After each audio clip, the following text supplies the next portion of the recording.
automatically start to see the impact of that. So I would say again, it goes back to data, it goes back to measurement. There are tools that exist. There are certain tools that some organizations like ours have invested in building. There are other tools that are available freely. You can send me an email, I can share more information with you.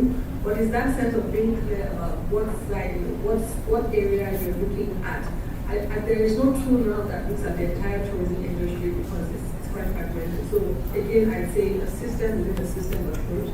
So for example, we're doing a project in Lagos, and then we've been able to show them that, okay, if you make these investments in making this site more accessible, this is how many people can come in, this is the impact of that. If over a few years, of course, that's going to decline. So maybe perhaps at year 5, you also need to start to do investment. So it's a financial model, I have to say, right? But what we've been able to do is try to infuse some social and environmental into it. And I know that there's quite a lot of work going on now with the Global Sustainability Tourism Certification, Tourism Council, IFRS, trying to say how do we start to showcase sustainability beyond just accounting, and how do we start to put value beyond just the economic. But unfortunately, that's the other thing I think that's important as well is the language that we use for monitoring, analysis, and impact, right? And so also it's about tracking. Again, there's no shortcut around this. It's really about tracking. So I'm an academic as well, and I'm a researcher, so I find this very exciting. But looking at, if you have X amount of people that work in the industry, and this injection of training, etc., was put in, tracking their benefits or tracking over a few years what has changed, that the earning, job satisfaction, etc., and then using that to really, present a story, right? So I would say that one thing that we're not good at is how we're using data to inform the stories that we're telling, how we're analyzing it to use models to forecast, and also how we're able to better see the sensitivity. You don't have to start with anything technical. You can also just do this in Excel, by the way, right? But it's, again, what kind of inputs are you getting that will influence the kind of outputs you're getting. But yes, there's a lot I can say on that, but I don't know that we have enough time. But you have my email, so also share, and then we can go further. Thank you very much indeed. Please continue if you want to make a concluding one. No, I don't know if anybody else has any short questions or not, but if not, then I'll ask them to send you an email directly, and we'll absolutely feel free to share your email and contacts to everyone who's in this platform today. And we thank you very much indeed for making your time out of this your busy schedule. We're not taking it for granted. We thank you very much. And your presentation has been widely accepted as a very thought-provoking presentation. So we will print, welcome it, and consult again and again. Thank you very much indeed. God bless you.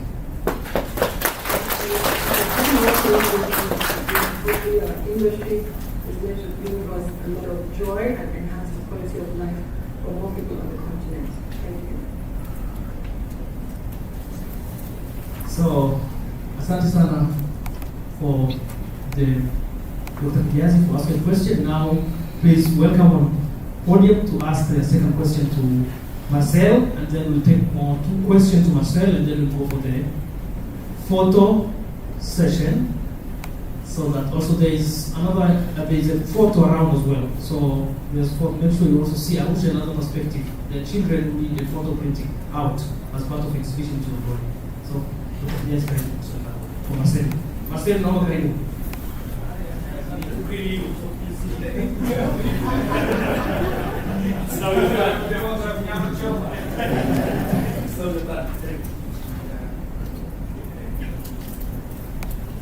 My second question to Marcel is on his presentation.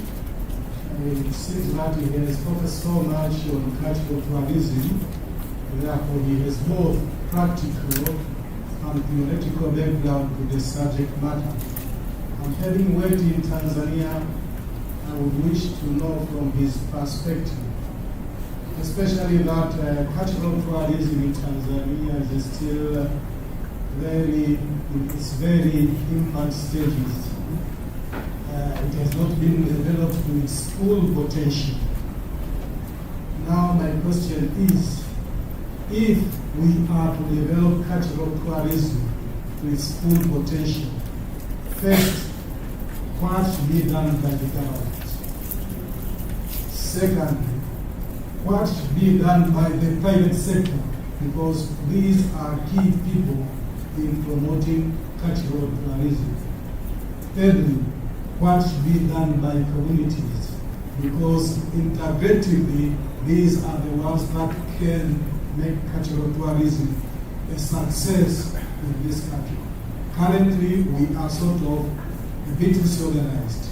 We have scattered projects here and there, but there is no a clear roadmap on how we organize ourselves to make it successful.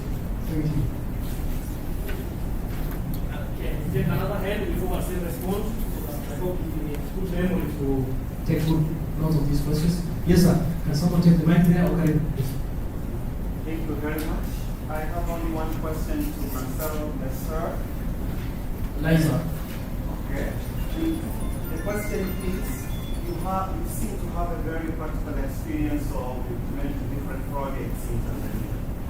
What is your take? What is your experience regarding gender and disabilities inclusion in the implemented projects in Tanzania? regard gender and Disabilities inclusion. Okay. Then third one, and then yes, that's I think I can just speak. Yes, please. Mine is just an open comment. So I'm a very valued stakeholder in tourism and conservation. And Marcel's topic and also colleagues from Nigeria is really about how do we make our environment suitable for tourism. Practical example. I work for the university here in Arusha, Aga University, and all our visitors, we take to the German room and they love it. But what we miss, what we can really add value from government, everyone building a hotel and cultural center is walkability and safety of tourism. And Tato and police in Tanzania are working on the safety issues, and they are really moving forward. But make our cities walkable, livable, and healthy. Arusha is very hard, it's very unsafe, but this cannot be done by government itself. The government can start. Nairobi is doing that. One that has beaten us so far. You can walk at night everywhere. It's peaceful. Here we have homes. We have mitaro mikubwa sana, very dangerous. Ikosea tujione kuingia mtaroni. Kwa hiyo nafikiri the main message from here is that we are doing very well, but if we add a few things, we can really revamp tourism industry. Because what happens now is tourists come, land at Kilimanjaro International Airport, straight to Karatu or Serengeti, because the city is not that vibrant as it used to be. And as population growth, as climate change hits us, land use changes happen, then our tourism will be vibrant, because we have to really revamp. So I think this is a very good forum, and I really congratulate the organizers and the topics for our meeting our Thank you very much, Dr. Sule from Aga Khan University. Thank you. Those are the comments. Marcel, Okay, thank you, Dr. Sule, already for making indeed this valuable comment. Let me start with the second question. That gives me even some more time to think also about the valid first question.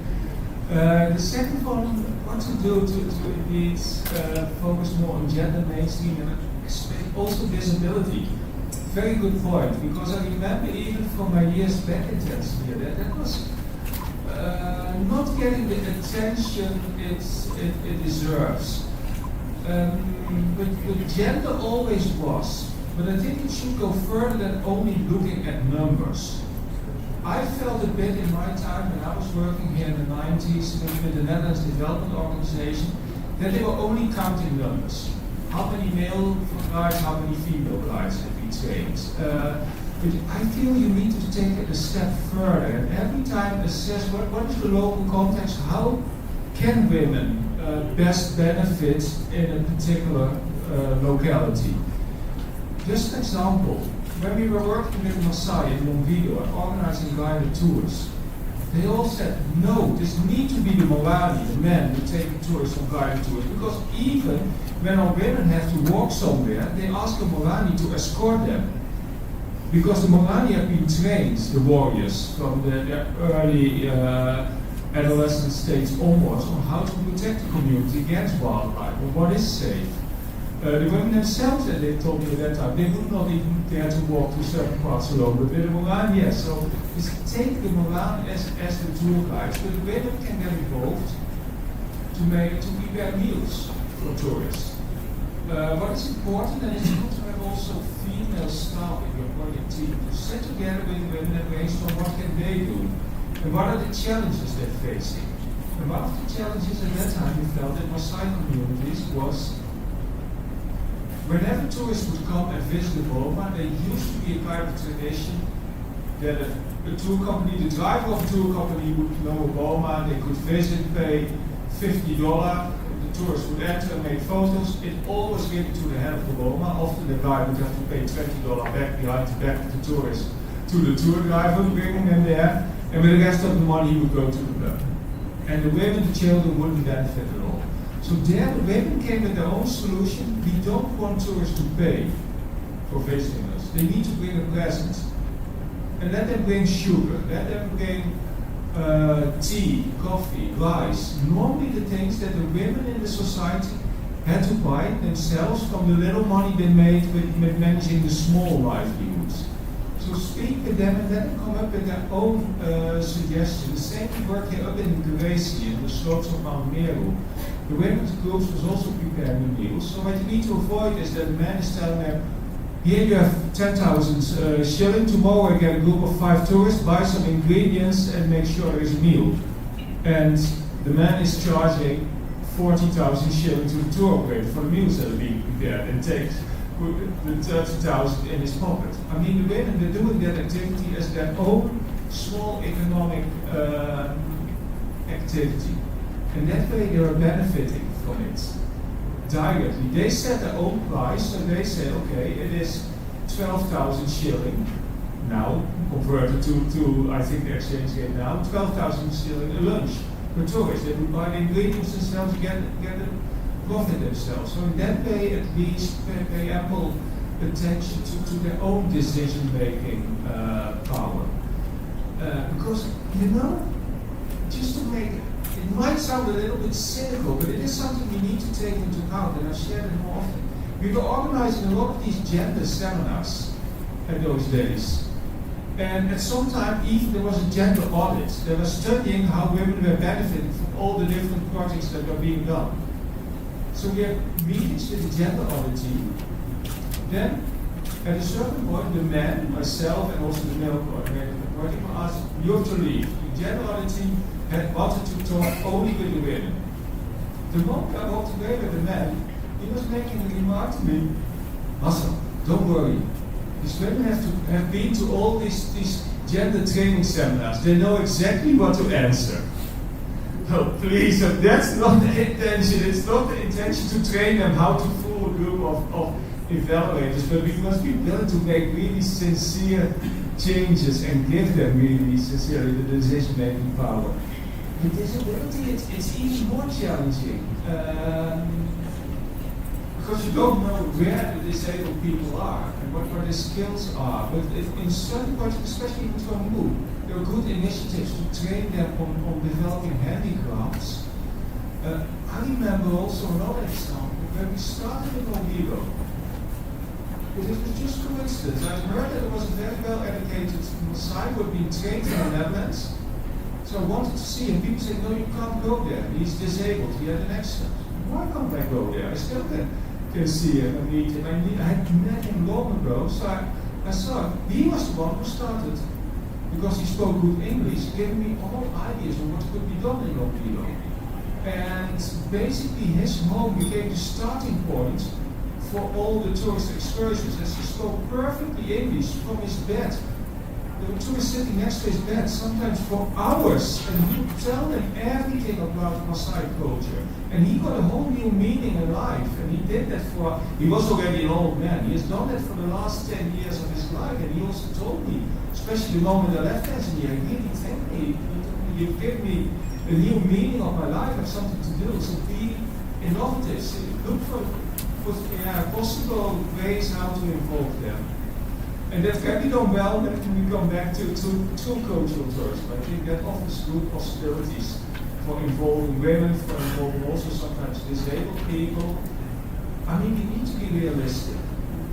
As also you said, P.S., your main selling point are your natural attractions. Tanzania is well known for Kilimanjaro, for Serengeti, for Ngorongoro. Like Egypt is well known for its pyramids and its historic and cultural heritage. Egypt is asking us how can we develop more natural forms and other forms of tourism. But I mean, you also have interesting cultural attractions, so use it as a kind of complementary product. I mean, your main product, tourists will come here for Kilimanjaro and Serengeti. For maybe some of them, for Zanzibar, there you already have a lot of interesting attraction, but once you're here, your interest in culture can help tourists to stay longer, to make a more diverse product. I spoke yesterday at the break with the Conservation Commissioner of Ngorongoro. During his presentation, he mentioned that they will open a new gate at Engaruka towards Ngorongoro. Fantastic idea, also because Engaruka is one of the sites with the Engaruka ruins, where you have a fantastic cultural attraction combined with the Maasai, living there with the Maasai culture. So it offers a possibility to divert part of your tourist visit to Ngorongoro to Engaruka, have them make a stop over at these Engaruka ruins, develop a very interesting cultural product around it from there, and then move up to Empakai Crater, fantastic, and from there towards the rest of the Ngorongoro conservation area. So, again, I think if you really want to further develop cultural tourism, the country should have a strategy for it. A strategy for the development and promotion of cultural tourism. It should start with a very good assessment of both what have been the constraints so far, but what are the opportunities, and then come up with actions on how to further develop it. And one of the things, and we still have a proposal on the desk, but I shared some time ago with Tanzania Tourist Board, because we always work with them on cultural tourism, but then also share with the ministry, also to further revive and strengthen the cultural tourism program that faced some challenges after the pandemic, but which is a good example. I showed you the number of visitors, it was over 50,000 because I didn't have an exact number, but the exact number, I believe it's in the range of 65,000 what it was. I mean, with 1.7 million, it's much less, but it is still already a significant part, and that should grow to over 100,000, over 200,000, to make that also a more important part of your tourism product and to diversify basically what's offered in the tourism sector and to make sure tourists stay longer, spend more money, and especially also money that trickles down to the local communities. And we definitely, from our side, would be very keen. I would be delighted to continue working on that topic with you. Asante sana, you are muted, you can get seated. Thank you. Asante sana. So, in the interest of time, I advise that if it's possible, because that's the advice I'm receiving from text message for some of you, that we continue with the next presentation, and then when we go for photo, that will be a bit of break, and then we'll come back. So, without taking more time, Janine, karibu sana. I know it's your first time to start speak Swahili, so if you're karibu sana. Hi everybody. First of all, stand up straight. Right, have a good stretch.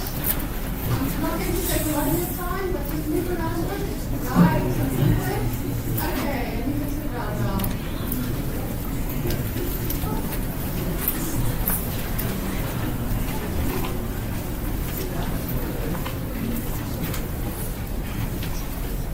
Thank you, ladies and gentlemen. I would first inviting our first class and Tourism Africa for the invitation to be here.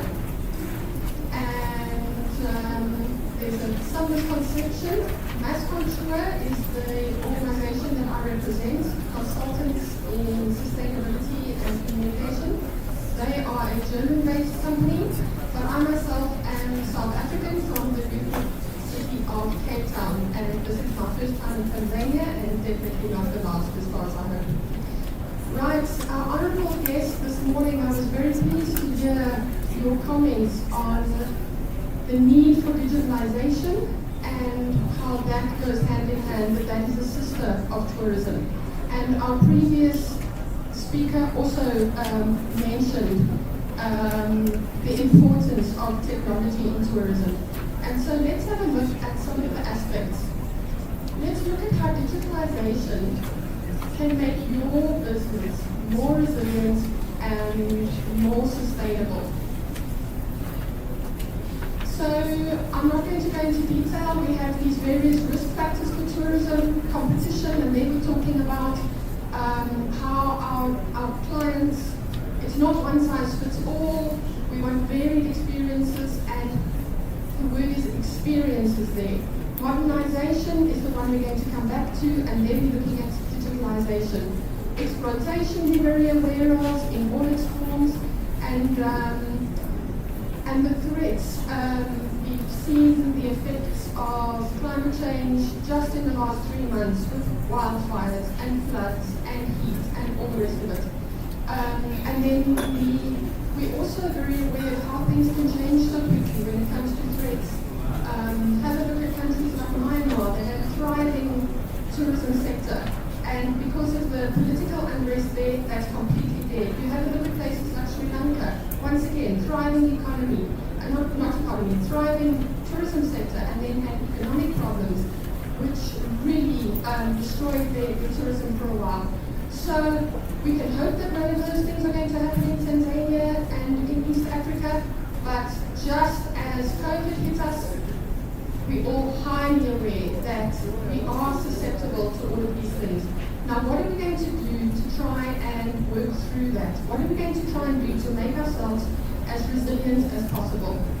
At Mass Contour, we're consultants, and we're not going to go into this model, but this is the model that we use to work with organizations on how to become more resilient and sustainable in each of those 4 areas.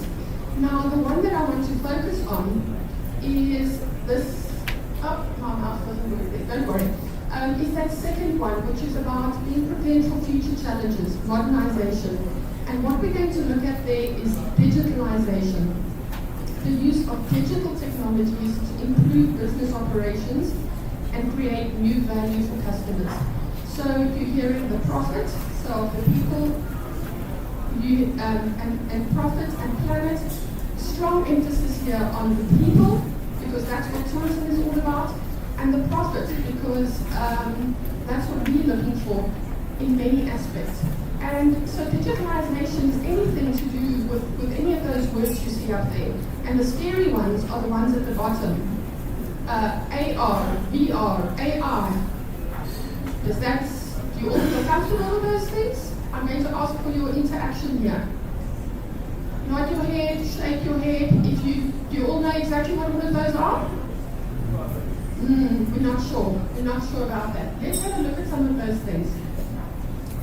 I'm going to be looking at just a few very specific examples of digitalization.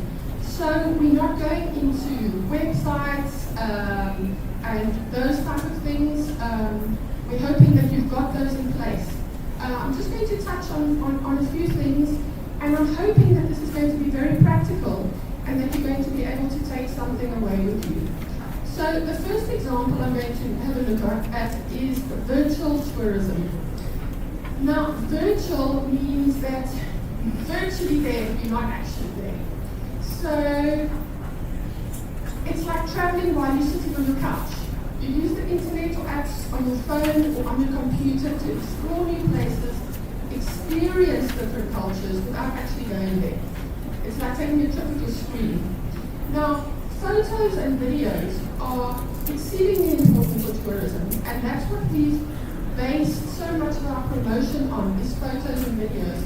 And those are going to stay important. But for marketing, and particularly we want viral type of marketing, virtual tourism is a step better than that. So in today's fast-paced world, people are looking for experiences.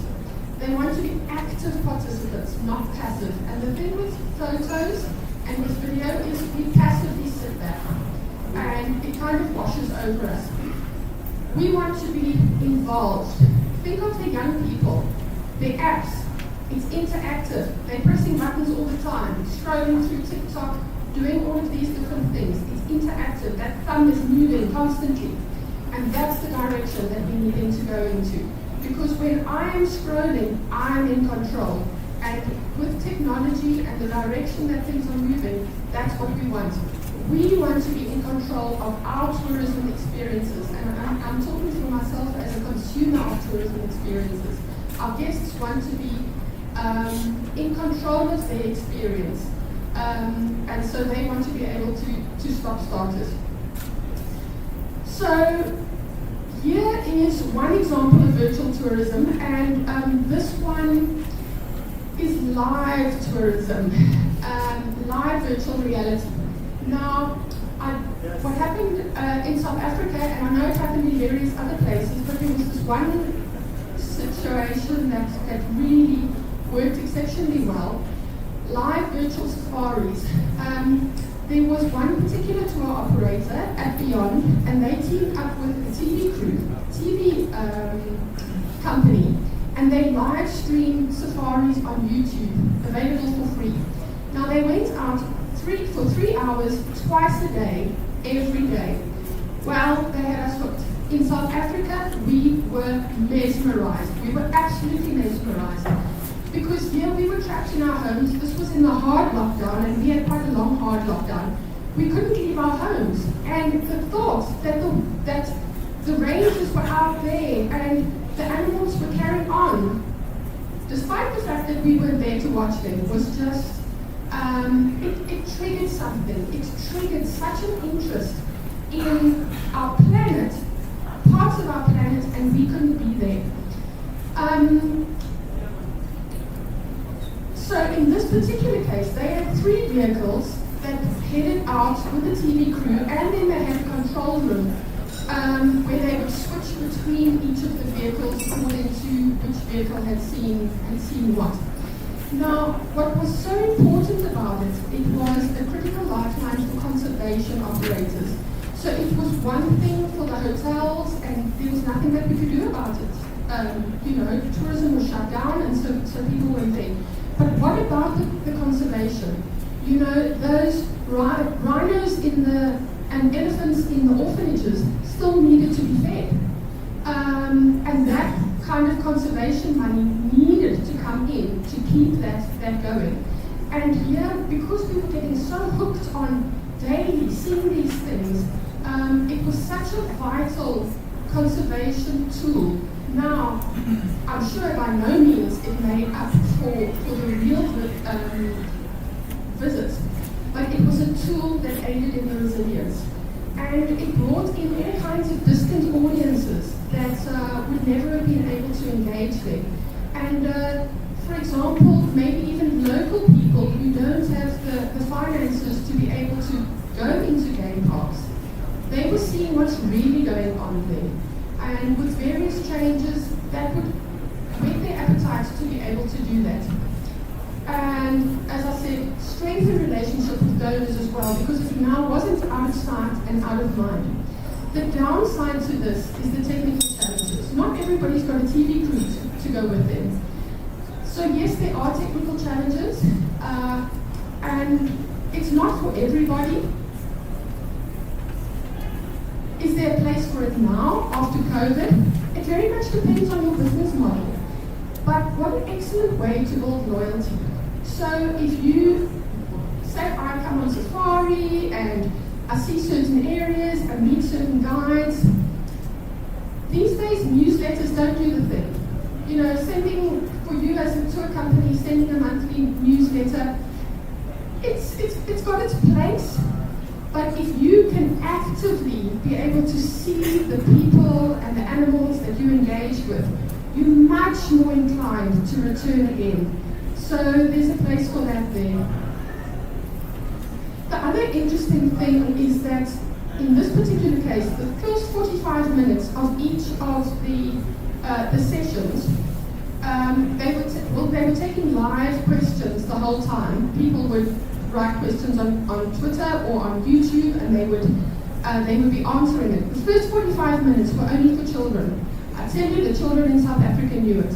You cannot believe how educational it was, because the children were sitting glued watching this, and their questions were being answered. I can't imagine how many game ranges in the future are going to be coming out of this lockdown period, because people saw what it was like to be a game ranger and to be involved in conservation and to have an eye on it. So in this case, it's live, and that's got its place. We can't always have live because now we've got other things to do with our lives now that we're not stuck down in lockdown. And so live doesn't always suit us and suit our schedules. Another one is 360-degree virtual reality. Now this isn't live. We've seen this technology used a lot in hotels and accommodation websites, but it's got a much wider application. As I said, photos and videos definitely have a place in reaching our target audience, but what is even better is an immersive experience. People want to immerse themselves in it and be in control of what they're seeing and what they're hearing. Now, it's not live, but it is immersive. And companies that have used this technology have found that they have a far higher conversion rate from people being interested in a property or a business than using traditional mediums like video and images. So if you're able to have something like this, then let me just show you. This is a screen recording I did, but that was me. This is my city of Cape Town, South Africa, and that was me strolling around, visiting it, moving around there.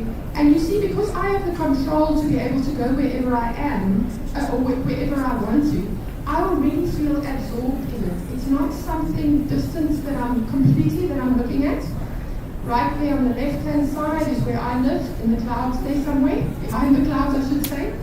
But those kind of immersive experiences have got a much higher conversion rate.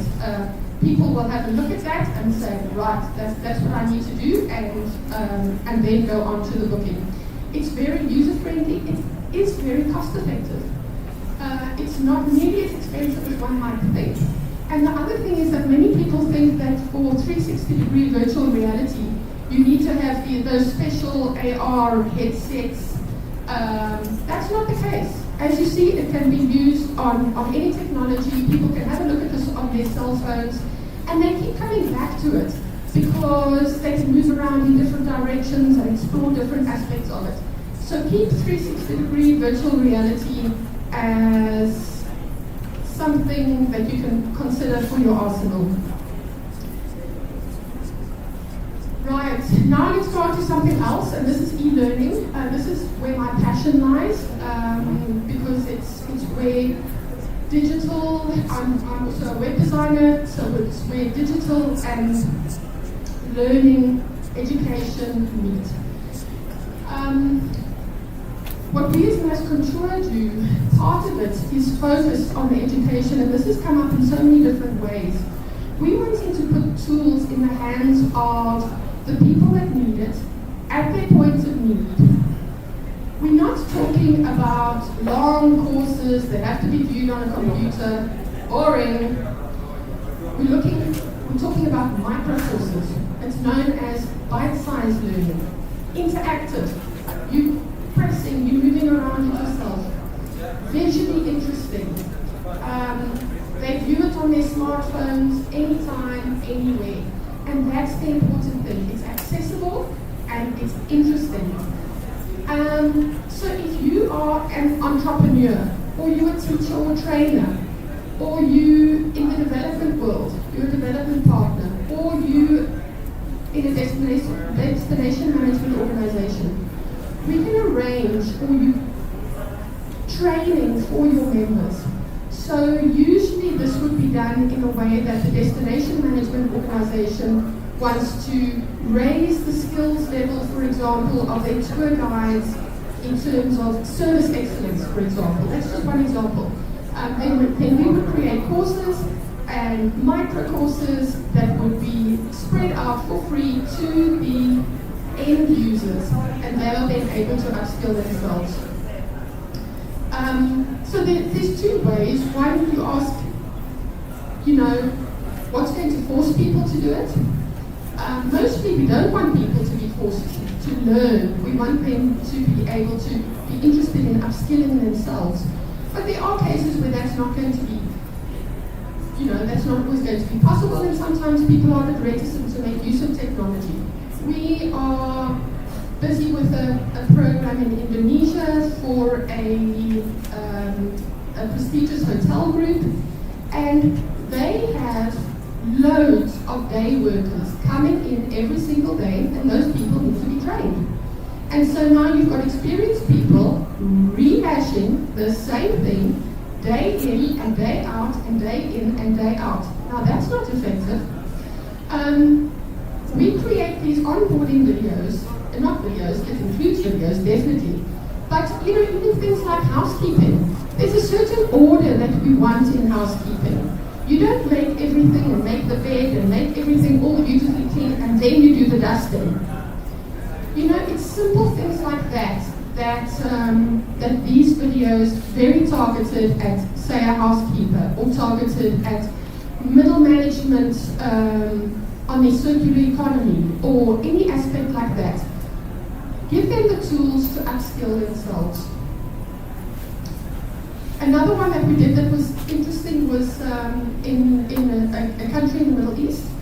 And during COVID, the development partners were providing funding just to allow the tour guides and the people in the tourism sector just to give them a stipend. So a little bit of money just to survive. But what they did is we created training courses for them that they did on their cell phone and on service excellence. And they needed to pass that, but it's an interesting course.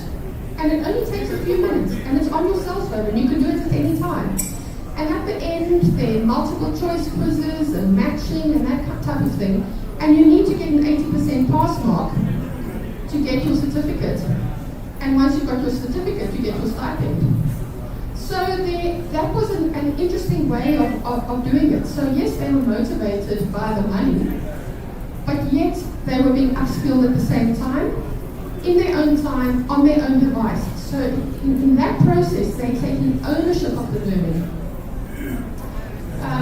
So just quickly, some of the topics of what we're doing. What I'm sure that so many of you come across is that the hard skills of how to do something is often the easy skills. Specifically, this is how you do it.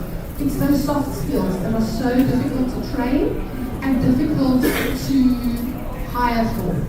And that's critical thinking skills. It's about problem solving. It's about professionalism. It's all these different things. And these tools that we can have on e-learning help us to be able to use those skills or to learn those skills. So an example, for example, the one on the left-hand side there, this is just some snapshots from some of our courses. So on the left, it's a scenario, and what happens is it's provided, you can see that that's a tour guide, and he's in a scenario which has been described beforehand, and you can see he's very unhappy, and now you put yourself in that role, or the user puts themselves in that role, and they've got three options. Which is the right option for them to choose? And it's not very obvious, usually, what it's going to be.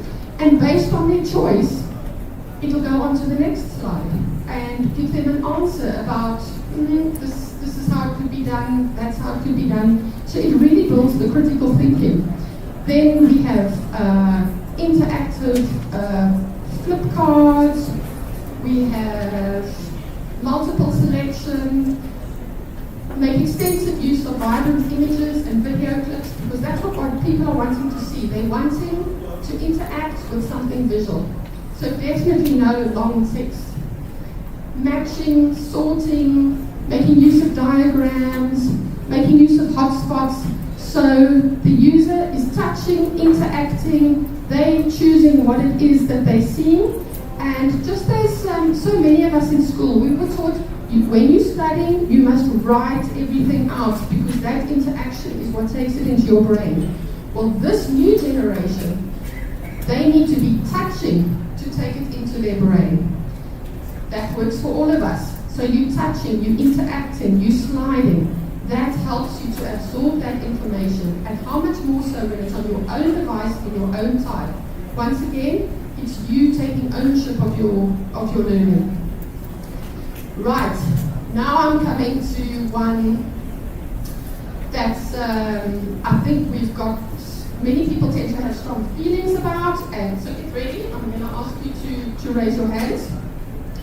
Artificial intelligence, AI.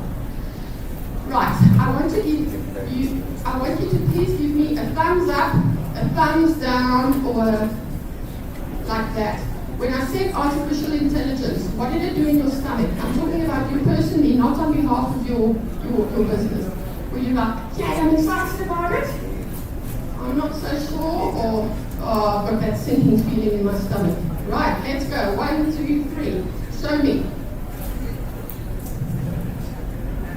Okay, I've got a complete mixture there, and that's the reality.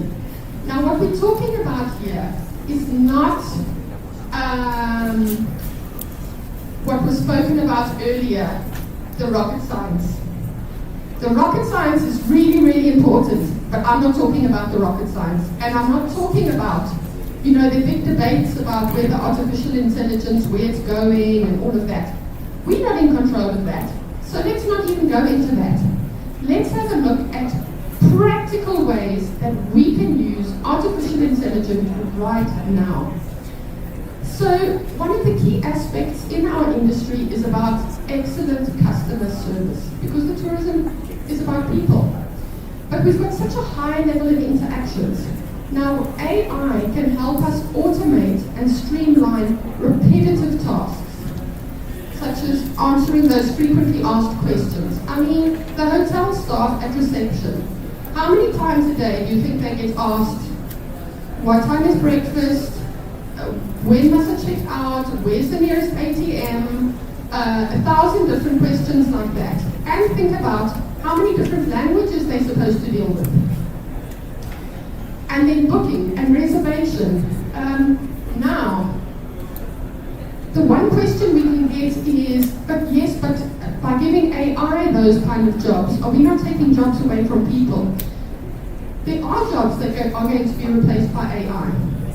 But the thing is, let's give AI those repetitive jobs, the jobs that need mega data, those difficult jobs, the repetitive jobs, the difficult ones that can't be done by us. And we are people, and we are engaging with people. So let's gear up so that they can be doing that, and we can be doing the important task of dealing with people. So some of the ways that we use that you in your business, whether you're doing balloon safaris or whether you're at a hotel or whatever aspect, chatbots. So to give you an indication, I've got a couple of days free after this. I would really like to go on a mountain bike ride in one of the parks. And yesterday I sent away on Messenger, I looked up who does it, and I sent away a couple of messages. I haven't got a reply yet. Now, so anybody can arrange a mountain bike trip for me? Chatbots come in that chatbots are available 24/7. And so for those repetitive questions, what do you provide? It's available. Chatbot is something that's very easily available via WhatsApp, via Messenger, via live chat on your website. If you're not using chatbots yet for your company, for Messenger, WhatsApp, or whatever, I don't know, if it's Signal or what you use here, or live chat, ask yourself, why not? You're missing out because people can get instant answers to their questions. Obviously, the chatbot can't answer everything, but it can answer a whole lot of the important questions and get people engaged. Another one is language translation. You having to deal with so many languages and getting staff in, I can't imagine how difficult it must be. You've got tour guides, I presume, who specialize in Italian or French or German and so on. Language translation is a massive thing, and then in a hotel you're dealing with so many people, and email potentially in all different languages. How much better if, as a hotel, you can reply to somebody in their own language, even if it's not a common language like German or Spanish or French.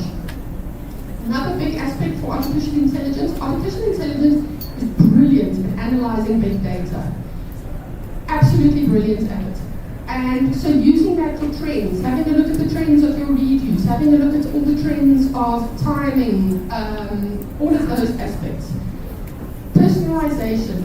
As guests, we want a personalized attention, and that's where AI can come in. Right. I'm going to ask you to put up your hands again. NLP is natural language processing. Now, this has made a big hit since November last year. And it's the one that we know the most is ChatGPT, but there's also Bing or Bard. Who of you personally, raise your hands, who of you personally have tried ChatGPT? Please raise your hand. Okay, so we've got a number of people, I would say maybe 20%. The other 80% of you, let me show you how it works. This is an example that I did. Now, my very slow typing, this is real time. It's not happening now, I recorded it, but I recorded it in real time. I can't even read what I wrote there. Write a social media post for Instagram and Facebook promoting Arusha. That's what I wrote. And this is in real time. In other words, in the time it actually took. And it's writing a post. Discover the breathtaking landscapes, struggling to read, fascinating wildlife and rich culture in Arusha. And it tells you all about it, it gives you the highlights, it's got all those fancy icons, it's got the important hashtags, which is how people find it, right at the end. And then at the end, it gives me a little bit of information to teach me. So that's what it's provided there, just like that. You don't need, so social media experts, make no mistake, have their place.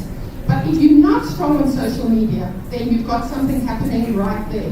One thing I want to, so yeah, I'm carrying on to say suggest suitable images. It doesn't provide the images, but it gives me suggestions about what images to take. One warning I want to give you is that ChatGPT makes things up. Be aware of that, but don't let that stop you.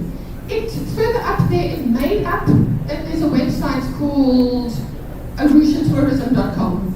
There's no such thing. Don't let that stop you. You are the expert. So you're using it to quickly write something for you, but you are then going through, you're copying that, you're pasting it into social media, and you are checking that what it's written is correct and applies specifically to you. But can you see how that can be used? I could straight away say, right, now translate that.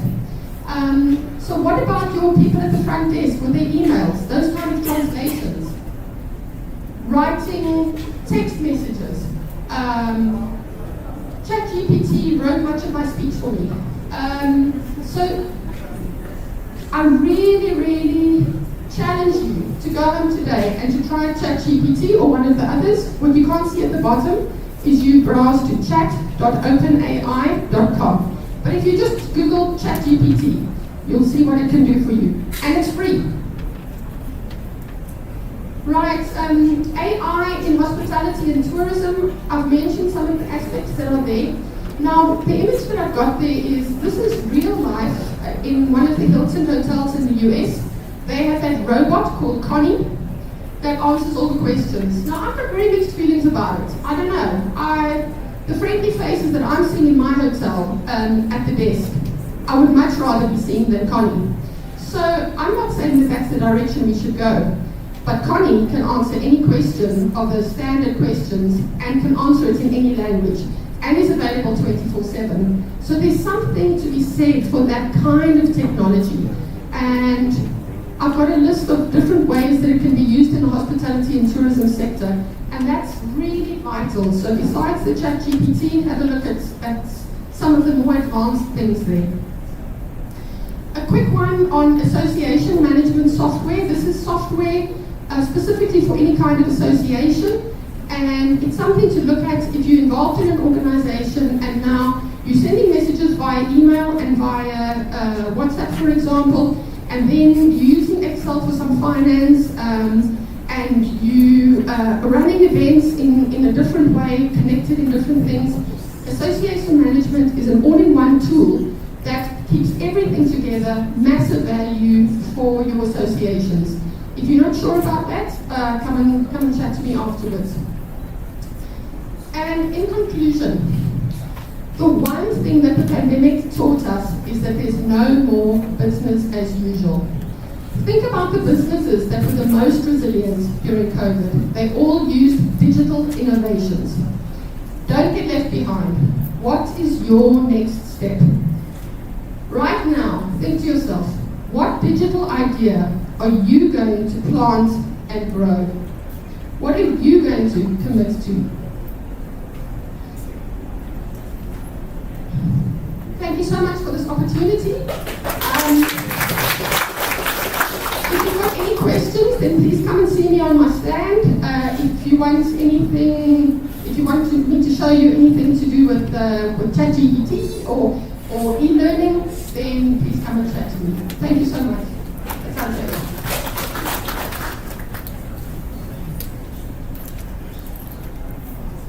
Thank you very much, Janine, for your powerful, practical presentation. What is your next step in your organization? As far as organization is concerned, that's the questions left with us. What is your next step? So, any two questions, comments, and take only two, please. If you have anything to say, show up your hand and I'll give you mine. Dr. Okay, so you can speak.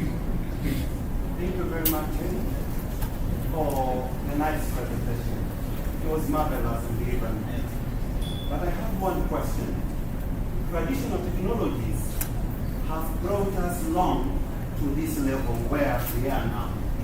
Now my question is it reliable, philosophical, and practical to discard completely the traditional technologies when we are adapting and adopting the new or digital technologies? Do they work concurrently or we discard them completely? Thank you. Another question, please.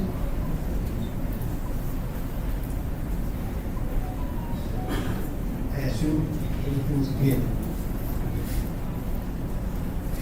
Thank you for that question. I would just like to understand better.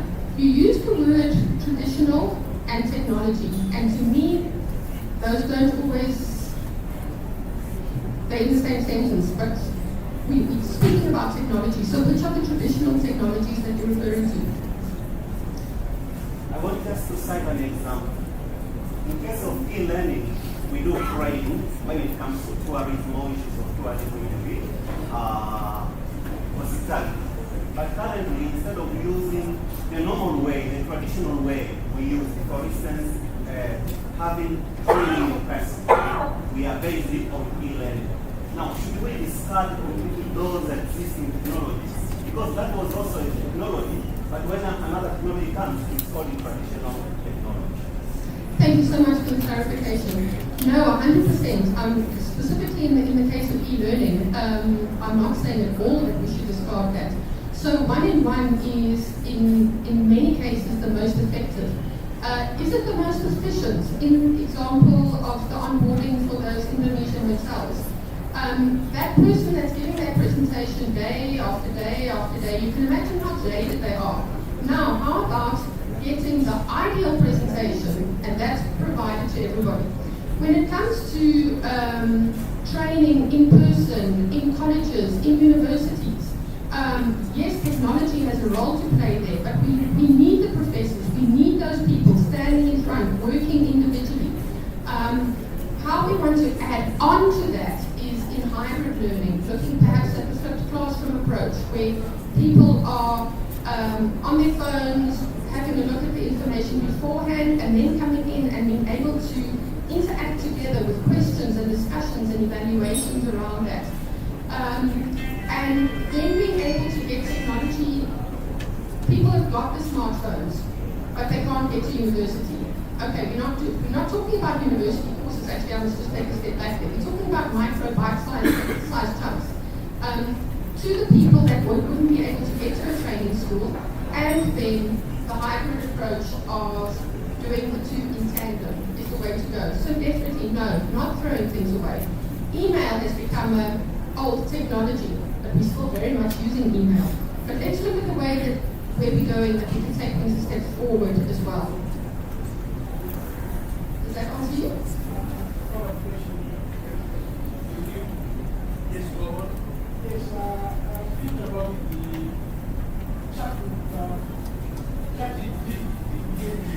about the chat does it damage or improve or see the growth when it comes to innovation or creativity? Does it damage or improve? Skills development. It can do both. So the important thing is it's a bit of a personal thing. It's how you're going to use it. And so ChatGPT or those technologies is a bit like if you think about woodworking in the old days when everything was done by hand. You had your master craftsman, that's fantastic. And then electrical power tools came in. Well, these days you can be left behind if you're not using electric power tools. And AI and ChatGPT and these things are the same. You're going to be using it to quickly do things. Like, for example, the media. I'm a creative. I use it in web design. It can do coding, it can do images. I haven't got that right yet. I'm still experimenting with that. But it triggers my imagination. It triggers my creativity. I ask it for suggestions on icons to use. It's not at the stage where it's actually giving me the icons, but it triggers something in me. So it's working in tandem. My daughter's also creative, so her and I like to chat. What do you think about this? Can you give me any ideas for that? Well, I can do the same with ChatGPT, and I can do it on any topic.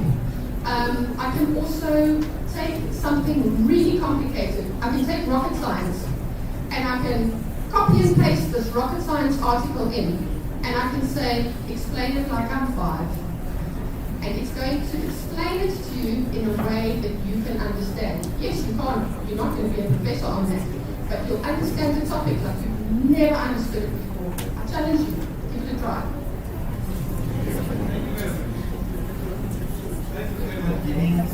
Please, can you clap for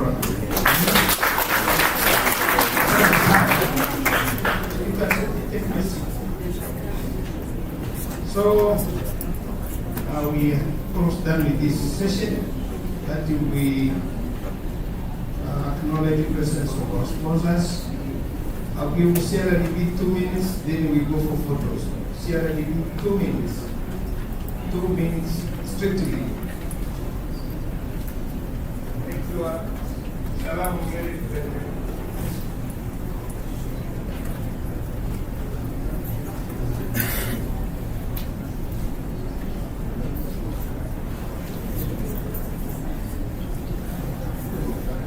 Thank you. Thank you for this, for having me here. My name is Cairo from the CID. I work with our colleagues here, and I organize many others here in the room. I work with sustainable finance. So our message today was straight on the responsible and sustainability investment in the tourism and agricultural businesses. So I would have to show you, but we'll see our time. I'm not going to do it.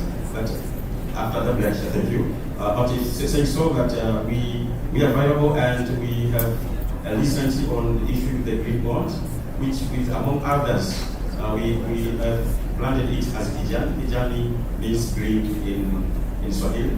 So we invite you all to make sure we engage and having this, how we can show you how we can interact in the green tourism and the ecosystem. But also CRP is being accredited by the GCF. So we are leading in the climate finance space, which also I know it is something has to do with the development of the tourism and the world. I've heard most of the presenters and the stakeholders have been talking on sustainability and development. So sir, you are our clear partner and a very quality partner to make sure we be together for this, and I'll be very much happy for the time to show you more. Thank you. To know more about the initiatives when we visit their table, because sometimes great we shall give them time to display what they have for us. He said, please, I invite Mr. Siri to take us for a photo. Asante sana. So I request for protocol.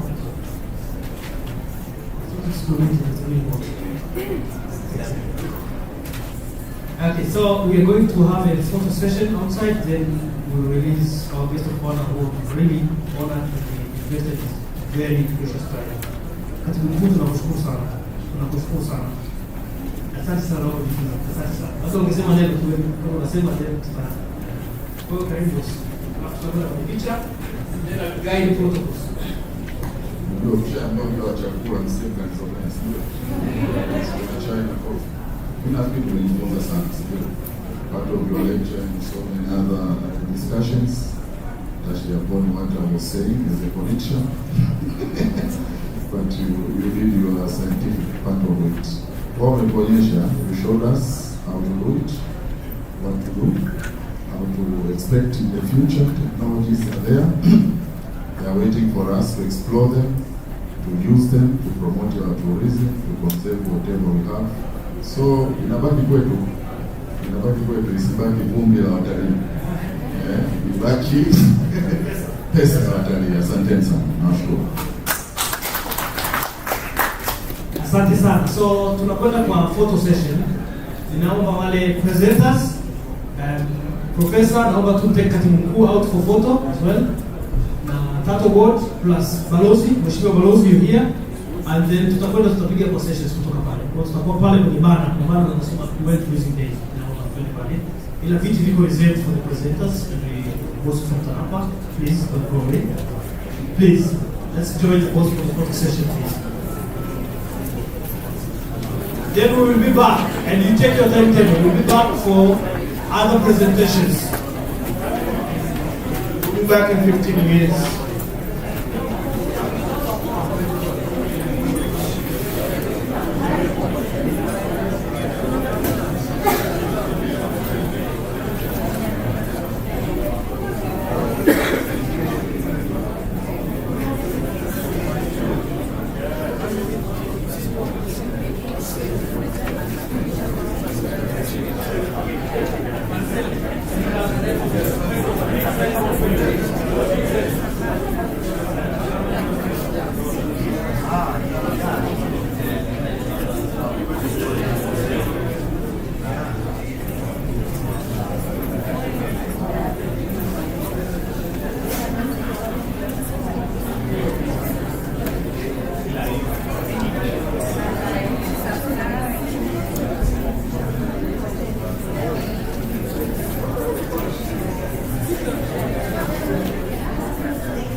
session is resuming now.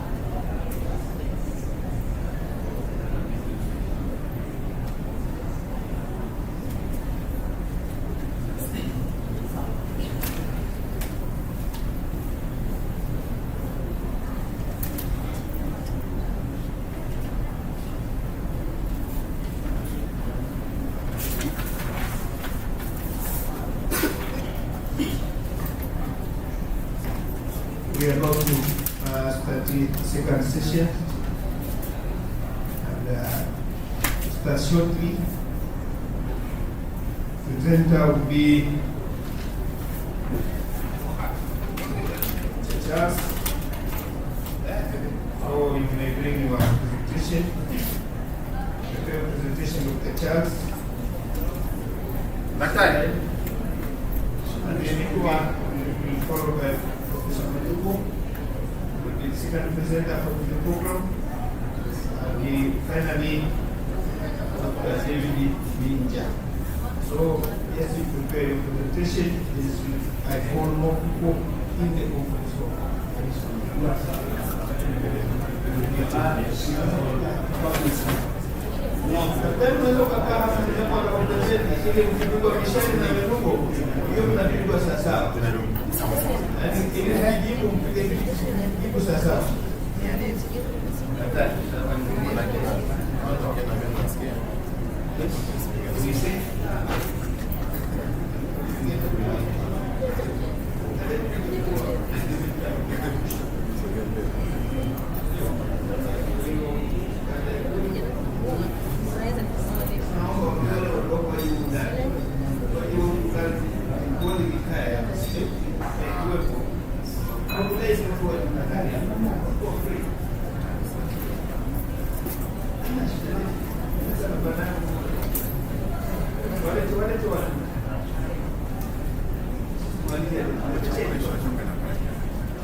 and gentlemen, we're continuing. They will find us on the way.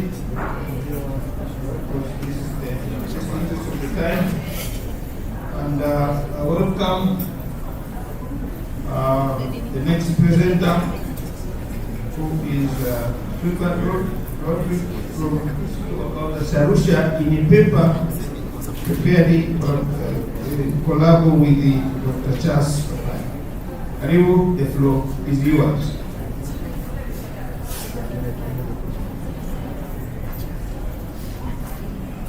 Yes, ladies and gentlemen, good afternoon.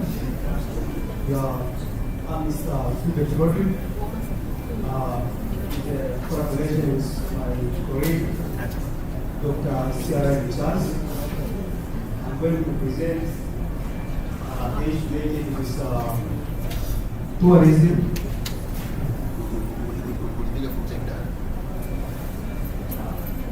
Tourism feedback on the pillars of travel and tourism in North Tanzania.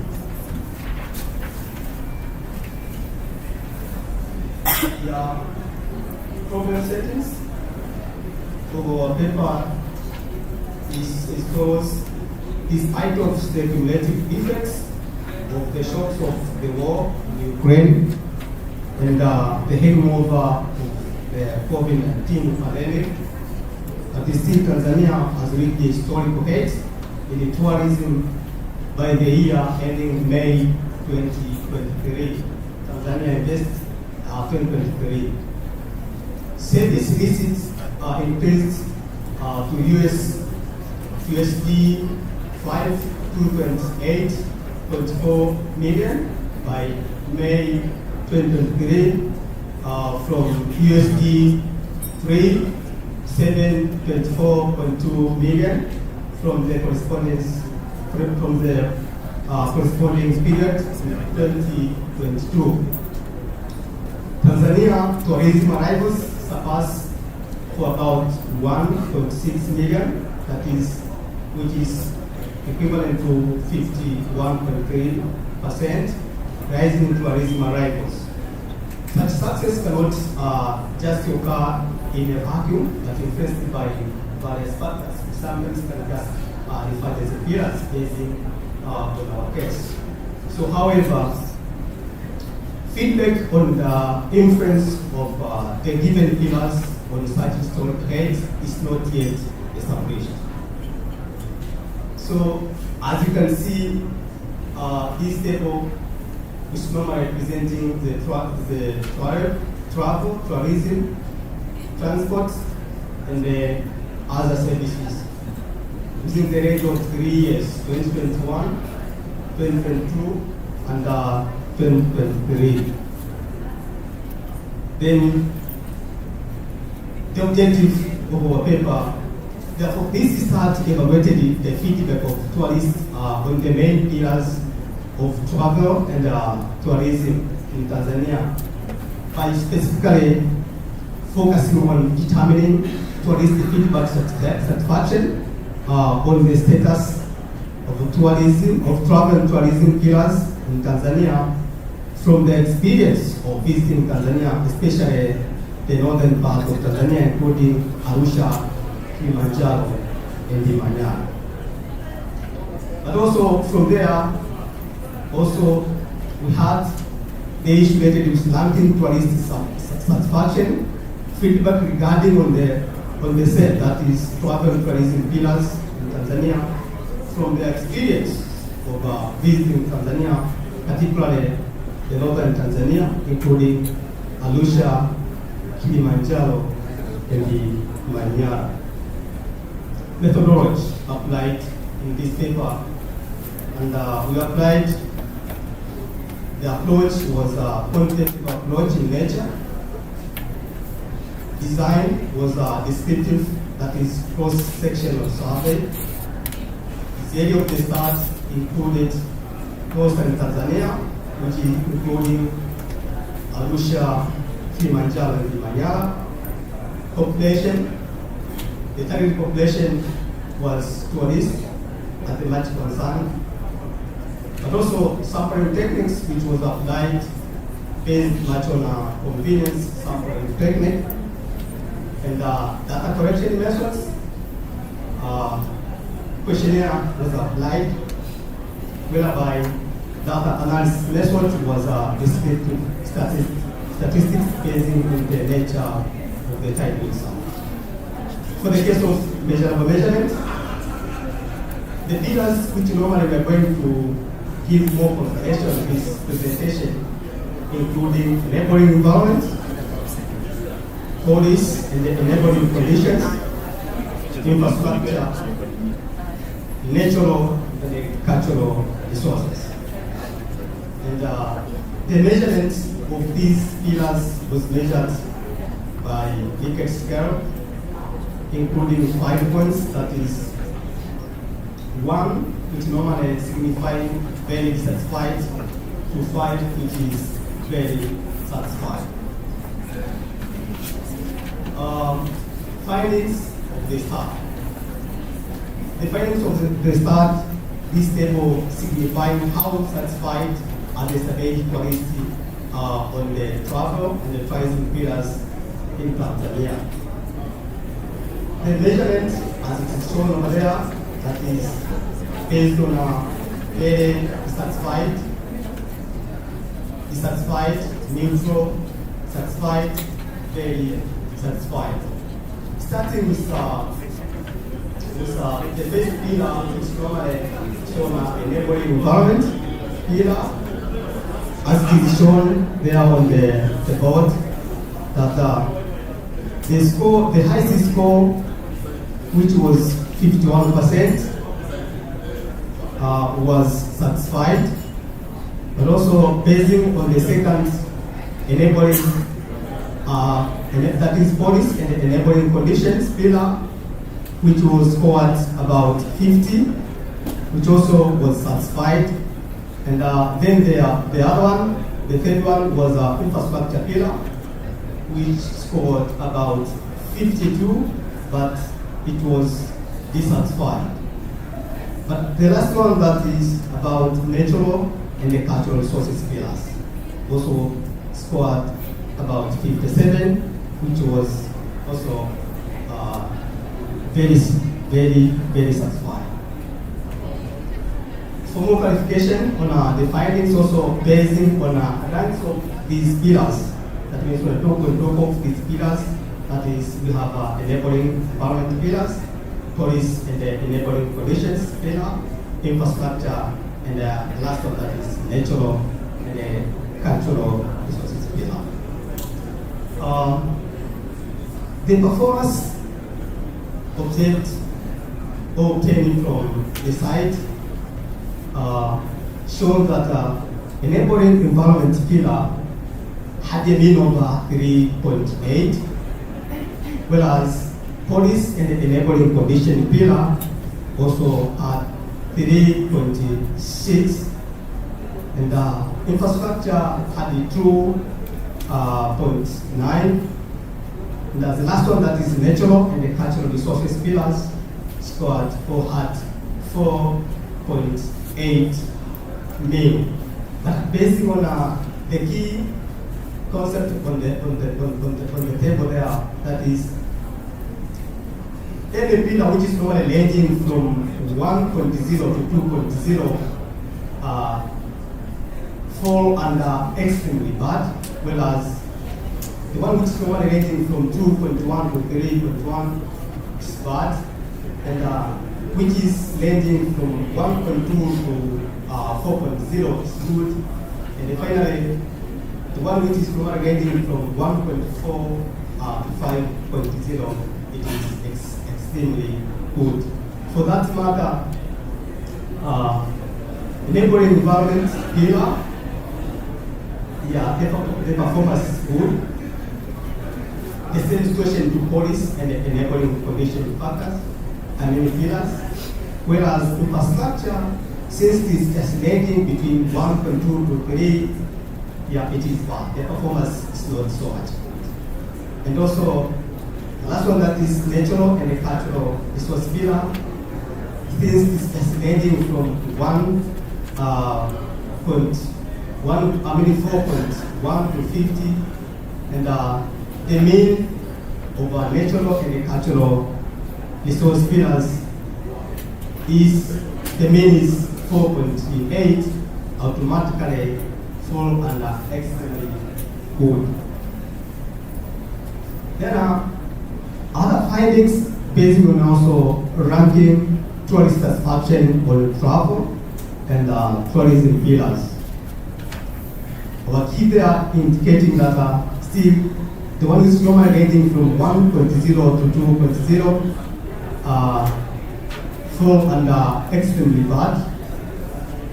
2.0 to 3 is bad as well, and also 3.1 to 4.0 is good, whereas 4.1 to 5.0 it is extremely good. So based on our findings there, starting with enabling environment, associated your company with some component here, we have the business environment, which had a mean of 3.6, and safety and security had a mean of 4.6, and health and hygiene had a mean of 3.7, and human resource and the labor market also had a 3.5. In this component, the last component is ICT readiness, which had a mean of 3.4. But generally, this pillar, that is enabling environment, had a mean of 3.8. The second pillar is on police and the enabling condition. So this pillar had also some component here, starting with prioritization of travel and tourism, which had a mean of 3.7, and international openness had a mean of 3.9, price competitiveness had a mean of 3.3, and environmental sustainability had a mean of 3.7. But the mean of this pillar is 3.7. The other one, that is, the other pillar is about infrastructure. Yes. We also had some pillars here. The first one, that is air transport infrastructure, which had a mean of 2.7. Ground infrastructure had a mean of 3.9. And port infrastructure had a mean of 2.3. Lastly, tourist service infrastructure had a mean also of 2.7. Whereas a mean of infrastructure is about 2.9. The last one, that is natural and the cultural resource pillar, which also had some components here, starting with natural resource, which had 4.8, and cultural resource itself had 4.6, business travel had 3.9, and the mean of is about 4.4. So based on the findings of our data here, you can find that infrastructure seems to have a poor performance based on the range compared to other pillars. So conclusion and the recommendation. So the majority of the tourists were satisfied with travel and the tourism, that is, which signified that enabling environments, police and the enabling conditions, natural and the cultural resources pillars were satisfied. While dissatisfied with travel and tourism infrastructure pillar, as we have seen previously in that particular table, the performance was not satisfied. Recommendation, based on the findings, that maintain the pillars with a good satisfaction, feedback, and improve pillars with bad satisfaction. On this particular case, even though we had some pillars like enabling environment, and the others which has performed, which seems to be have a good performance compared to infrastructure pillar. There seems to be satisfied, but also they need to be more improved so as to have excellent satisfied. Whereas more effort and the much strategies to be given in consideration to the infrastructure pillar, which seems to have a very much poor performance compared to others. Thank you so much. Thank you so much.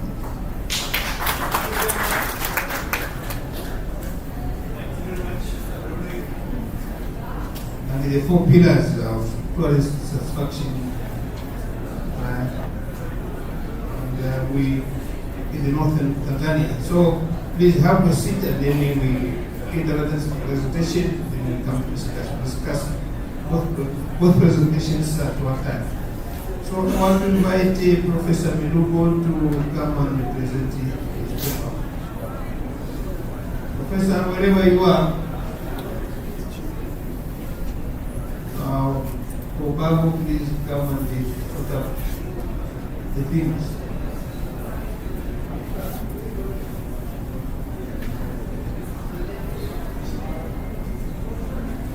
Professor Melugo, please, waiting for you.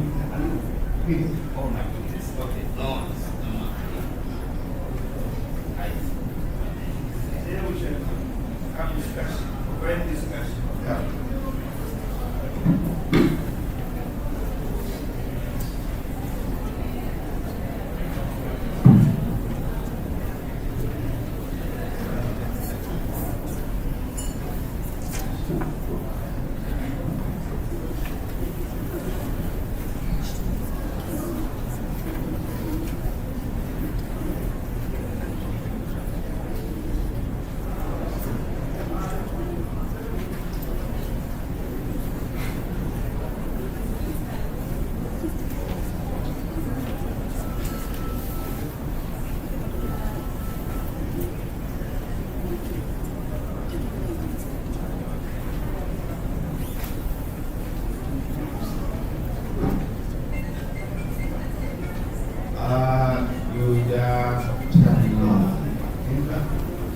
Right. Thank you for being our first day. Yes, my name is Kokel Melungwa, and I made a presentation yesterday, and I spoke again about nationality of visitors to Tanzania and how that influences tourism activities, or their preference or selection of tourism activity they do. Today again I'm bringing another subject, and this one focuses on the Chinese tourists. Tanzania has been attracting visitors quite much from the west part of the world. The UK's and Americans are leading. We may have not done quite much to bring up the Asian community to Tanzania. And I speak of Chinese, the Japanese, and the likes. Some years back, this is quite a little bit of an old version that recently conducted back in 2019, where we said, for sure now we are working hard to bring up the Chinese people to Tanzania as tourists. But do we really know that they are different from the very Western people who have been doing so much to attract, or who are more experienced to come and or familiar with Tanzania?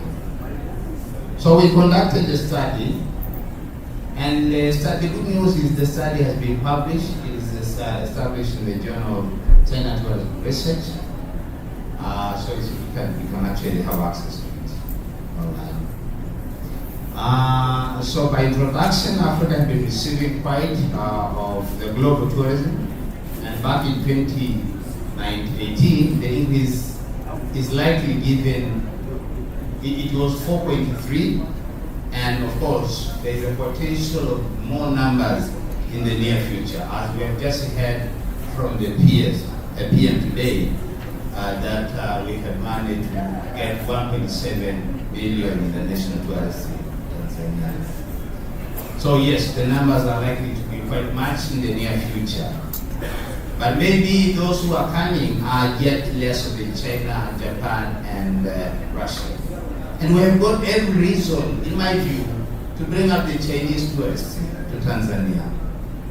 Again, because they are really, a giant population, and they travel quite much. So in 2014, Africa was the third after Asia and Europe in attracting adventure-seeking Chinese tourists. And with 1/5 of the world population and spending 258 billion in 2017, UNWTO highlighted that Chinese market is now the international tourism spender. So this one just justifies a need to have international tourists from China or Chinese tourists to Tanzania. To capitalize on this, some African countries, including Tanzania, have identified China as one of the important core and emerging market that will deliver the much-needed income. By 2018, various African countries, as I said, including Tanzania, have devised China-focused strategies, such as setting up tourism offices in China. To raise viability in China, Tanzania participated in various annual promotional events, such as China International Travel Month and the likes. As a result, SPOTRI, which is China Tourism and Research Institute, named Tanzania and Kenya are the hottest up and coming Africa destination for the China market. And Tanzania is one of the most attractive countries after Kenya in East Africa as an appealing to China travelers. So this is how we have been faring with Chinese population coming to Tanzania. We got in 2018 we attracted 1.5 million tourists to Tanzania, and only of that 2% happened to come from China. So we're quite okay, but no, we might actually do quite much.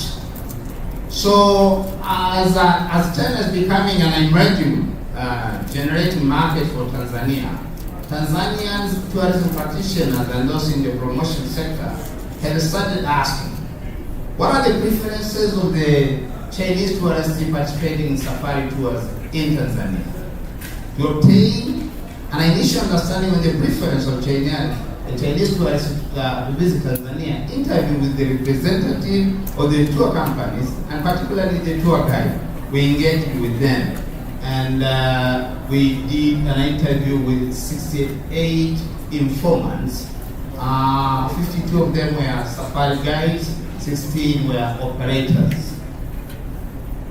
But let's have a little bit of an understanding of the Chinese market.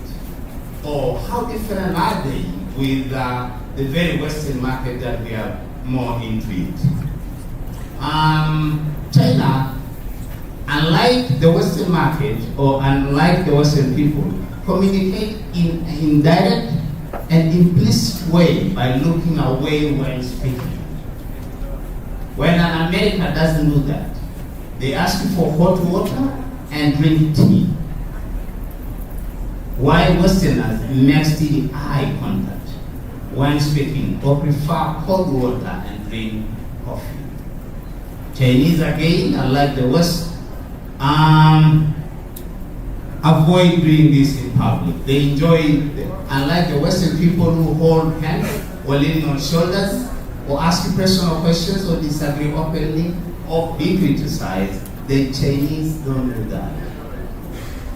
Family bonds are of importance to Chinese culture, and mostly 51 of them enjoy traveling in large organized groups, and we are familiar with that. As opposed to the other ones. Female travel abroad outnumber men. So female population travel the most compared to the male population. They would love to visit 5 destinations in 3 days. 5 destinations in 3 days. But that is quite big. So you really have to have that in your mind as they come to you. They are not there to luxuriously stay. Do and go. For most Chinese tourists, attraction are the most influential factor when choosing a destination. And that was made by 39% of. Again, interestingly about China, the numbers. And this is important with us in the African market or African destination. When numbers, for example, 6, 8, 9, are perceived as lucky numbers, that's money, admission, get rich, forever, or for longevity, or everything going well. The number 4 means death. So do not assign the Chinese tourist alone with number 4, or floor number 4. He may feel like you're taking him to hell, to death. So don't give Chinese tourists a 4th floor or room 4, because it implies death in Chinese language. Handle items such as dishes and documents with both hands as a sign of respect. The millennial, which is the younger population from 15 to 34, constitute 55% of the traveling population. With high-speed internet connection. So they would love to go to destinations that are connected, technologically okay. They're less sensitive. The sad part of them is, or sad part of the Chinese, they're less sensitive to environment. They will make noise. Littering may not be, or their concern. Speaking loudly and chaotically, sometimes spitting on the street, bad temperament, cursing, I swear. Mungu wangu sasa sijajua Kichina itakuwaje, lakini hiyo ndio mambo. Hiyo ni msuri kufahamu. So we took this question to the respondents. What activity do Chinese tourists prefer to participate in and see? What do Chinese tourists choose to speak? What do Chinese tourists think of tour guides or itineraries? What do Chinese tourists think of transportation or transportation systems here? What about them when it comes to language? What about them when it comes to dipping? And what about them when it comes to describing Tanzania? Are they positive of Tanzania as a destination, or they're less of that? Okay, findings. What activities do they enjoy or participate in the most?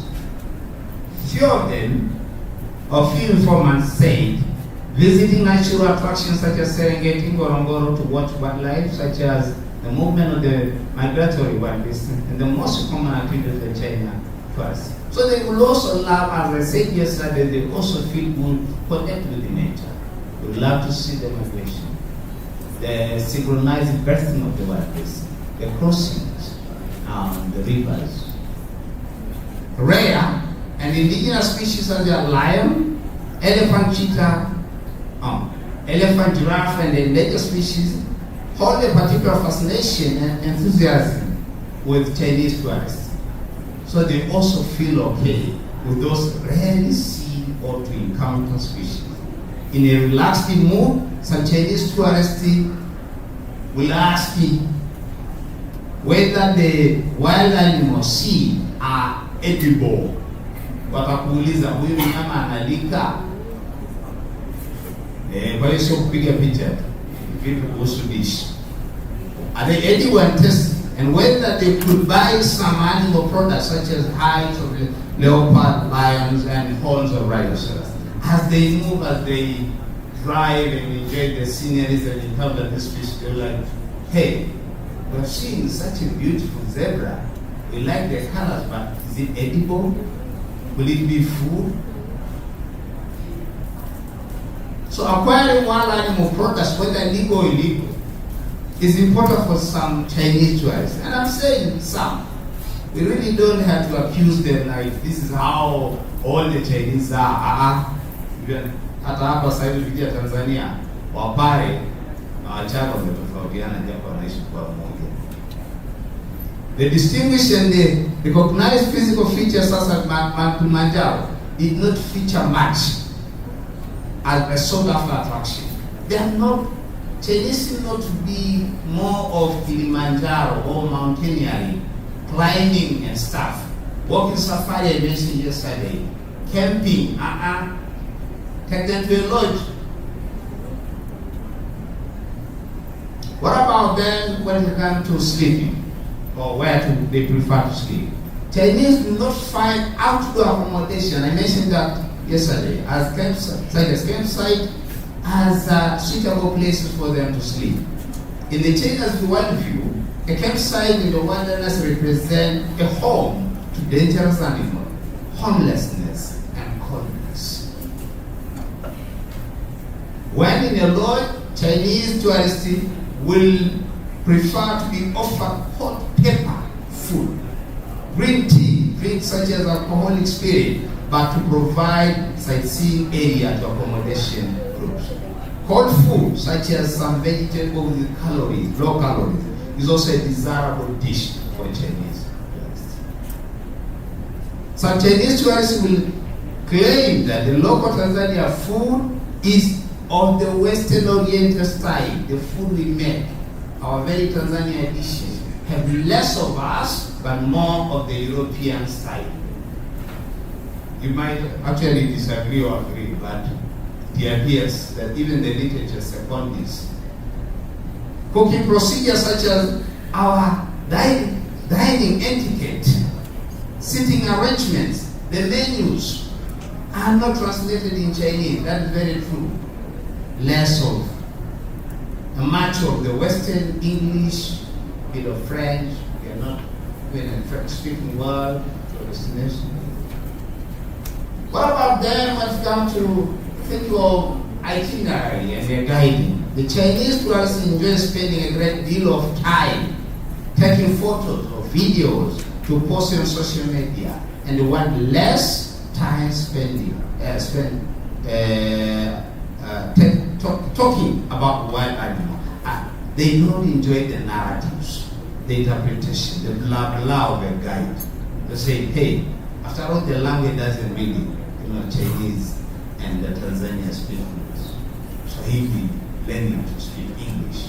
You know how difficult it is. I hope you can buy it. For example, a guide happened to say, I think because of language problem, they prefer interacting and socializing with each other in Chinese, and don't prefer asking detailed questions during game drive, and are not interested in detailed interpretation of things they find on their way. Engelbert, I hope you will second and challenge me on that. Yeah, Chinese come as a group with a well-established plan, which is so tight, packed with activity, not time to relax even in parks. Take them, drive, yes, do a photo, yes, go. What about then when it comes to transportation? Most Chinese tourists complain about the rough, the dusty, and the bad road, just like other tourists. But this is not specific to Chinese population. It is really possibly a concern of all tourists coming or going to our tourism destination. But also acknowledging all attractions in a schedule that accessible, say one marketing manager. Sensitive to bugs, such as sassaflies, they are sensitive to that. As well as they are susceptible to sunburn. Chinese prefer an air-conditioned vehicle throughout the safari drive to protect their appearance and fair skin from the Tanzanian hot and the dry weather during their drive. Chinese tourists have large protective hats and UV-resistant clothing, as well as a range of non-harming sunscreen. Multilingual sign in tourism precincts and in places such as airport, public transport, public air toilets are needed much, but lacking. What about them when it comes to tipping? Tipping is not a universal practice. it is not a universal practice. And that's very important for all of us in the guiding industry to appreciate that not every Mgeni you pick is happy to provide something. It may not be your wish, your prayer to receive, but others are not comfortable doing that, morally and culturally. Speaking of tipping, it's not customary for them, as I'm saying. A Chinese will follow what's indicated or suggested by the tour operator. They are comfortable too. And let's say it's not all Chinese, some Chinese. Some tip-sensitive tour guide frustrated tourists, including those from non-tipping countries, to leave a tip gratuity. I understand some of us, the guiding people, will always create an atmosphere to convince a Mgeni, irrespective of his nationality, that tipping is the way to go, or I deserve something. What about them in buying the souvenir or buying stuff from us? I said yesterday, Tanzania, from the tourist perspective, it's not a paradise for shopping for many tourists in Tanzania. What about with the Chinese? Tanzania and Africa as a whole is not perceived as it. Chinese are not crazy with buying from Tanzania because most of our items are bought from China and of low quality. That's in the mind of them. However, Chinese tourists are interested in the African-made items of quality, authentic, that are unique. My experience with two separate groups, say the guide, when they return from a safari or you stop over at a curious shop, Chinese will prefer buying handcrafted, such as wood carving, and some who ask about Tanzanite. Some Chinese tourists dislike counterfeit and substandard products and they prefer low-priced products and extra service. It also appears that Chinese will not enjoy being forced or misled to shop and will recommend that Tanzania stores have price tags. Price tags, where you don't have to say, can I ask you for a discount? There's a price for every particular item you sell. Non-negotiable. It takes to the paying load, that's that. But as here, I can, that kind of item is negotiable. It's not quite friendly in the world of tourism, or even the world of business. What do Chinese think about language? One of the major problems for Chinese visiting us is inability to speak English and limiting public signage in Chinese and few Chinese-speaking staff. We have a small population of the guy who speaks China or Mandarin. One tour guide said, it would be nice to have a healthy leaflet, to have some tourist leaflet with maps and information written and printed in China. In our airports, lodges that talks about Tanzania and attractions.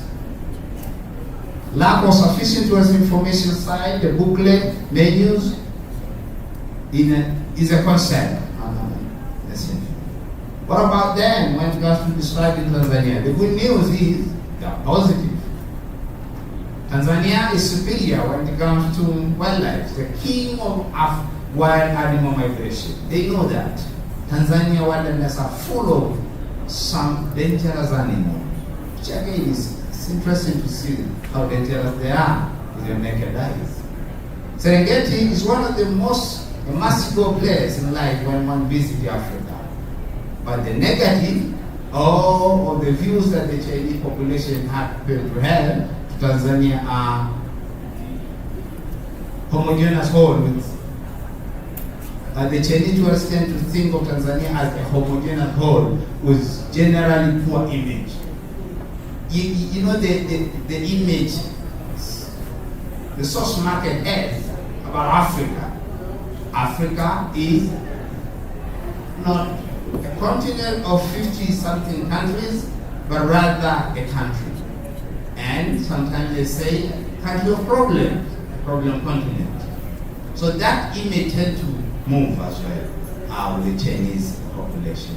They also feel like you guys are poor. So there's that. Poor people living with animals. Poor mobile phone coverage. My conclusion, therefore, is, are we ready for China tourism?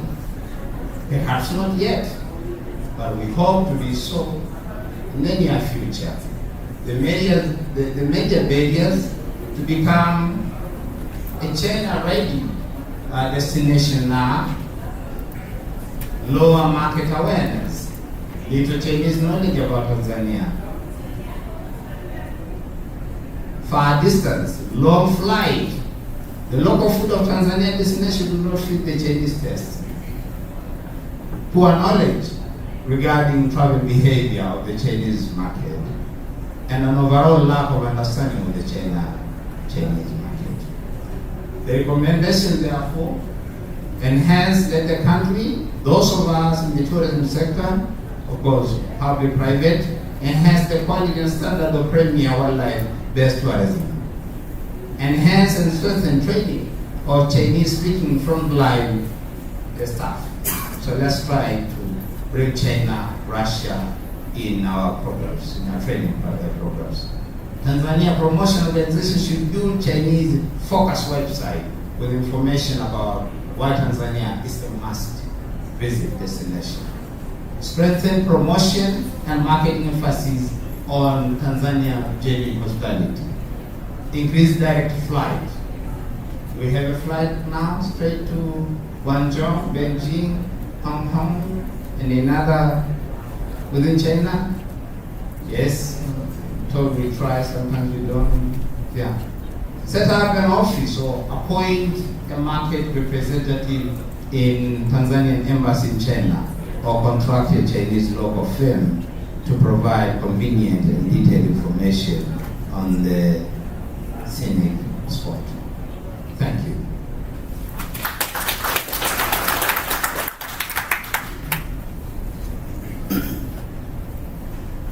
Thank you very much, Professor Lugo. I ask you kindly request you to have a seat. Now we take one more presentation, really from I really like the paper. Are we ready? The question is, what's the next step? So we are welcoming Dr. David of NA presenter from TV. Then after that, we shall have discussion.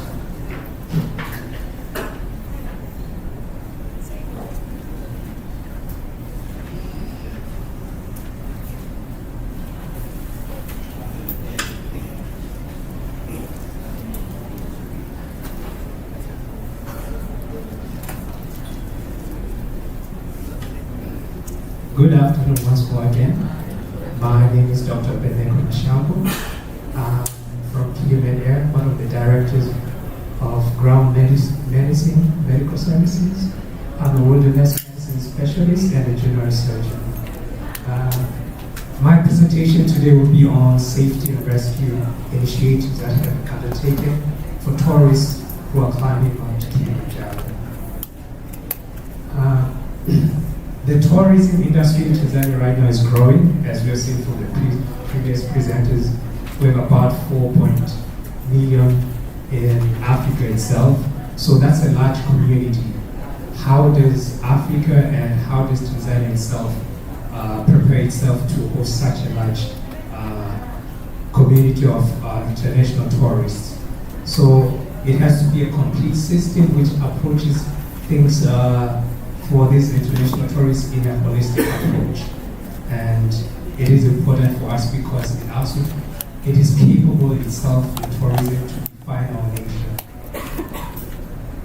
So in Africa, Tanzania, we've been told right now just in the previous presentation that Tanzania is known for its tourism, wildlife, Mount Kilimanjaro, and so it does not just represent